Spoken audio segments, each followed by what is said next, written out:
Chilling details about the 23-year-old shooter who fired on a Minneapolis Catholic school yesterday, killing 2 children and wounding 14 others and 3 elderly parishioners. We're learning more now about the bravery of bystanders and law enforcement at the scene. And joining us now is the chief of the Minneapolis Police Department, Brian O'Hara. Chief, thank you for taking the time to speak with us. I know how busy you are. I want to go to what we heard from the FBI director, Kash Patel, who wrote that his agency is investigating the shooting as an act of domestic terrorism and hate crime targeting Catholics. Have you learned anything in the hours since that press conference that you held shortly after the shooting indicating that this could be a hate crime specifically targeting Catholics? Good morning. Well, I can tell you there's absolutely no question that this shooter intended to terrorize those children, those parishioners, the members of the school staff that were in that building, as well as their parents and the larger community here. What we have found are really just hundreds of pieces of evidence that we continue to go through with our investigators, with the help of the FBI and all of our law enforcement partners. What we have found so far, unfortunately, is what has been all too common in this country, is sort of a classic pathway to violence for an active shooter or a mass shooter. This is an individual that harbored a whole lot of hate towards many people and many groups of people, and clearly intended to commit an act of violence with as much carnage and trauma as possible for the purpose of their own personal notoriety. So that is what we have found so far.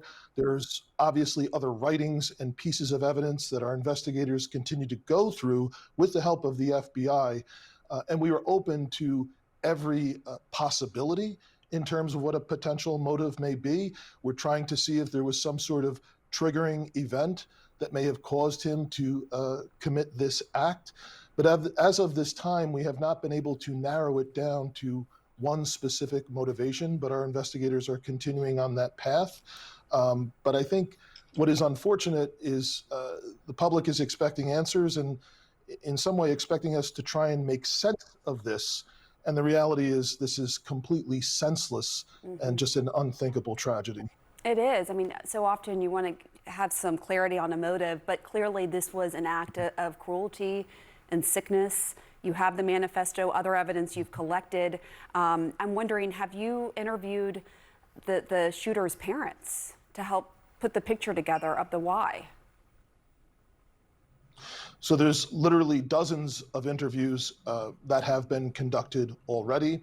I know the FBI has been very helpful with that. There were attempts to interview a parent who lives out of state. I'm not sure if that occurred last night. I haven't gotten an update as to that specifically, but I know it has obviously been our intent to interview not just witnesses and persons associated with the tragedy that happened at the church yesterday, but obviously everyone both related and associated with this shooter to try and uncover as much information as we possibly can. We're told the suspect attended this church and school and that his mother was also a former employee there. Do you know why the shooter chose this school rather than, say, the high school that the shooter attended? Was it so that younger children could be targeted, do you think? We don't have specific information as to why this church was targeted, other than the fact that he was a parishioner there. We believe the shooter did go to school there. We believe the shooter's mother did work for the parish.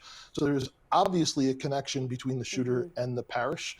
But in terms of why the shooter targeted a particular church, again, we don't have information about triggering event or some specific issue that would have led to that. The shooter barricaded the church door with 2x4s, which you believe was intended to trap the victims inside the church. What does that say about the level of planning that went into this? Well, certainly there was some degree of planning that went into that. I think that's obvious from what has been recovered already and things that have been available in the public domain. I can tell you that, unfortunately, the church, the school, like so many other schools and houses of worship around our country, had been prepared for something like this. Children had participated in drills in the past. And we believe that the church doors had been locked yesterday morning. And that's a procedure that they had in place. This coward committed this act by shooting from outside the church through the windows into the church.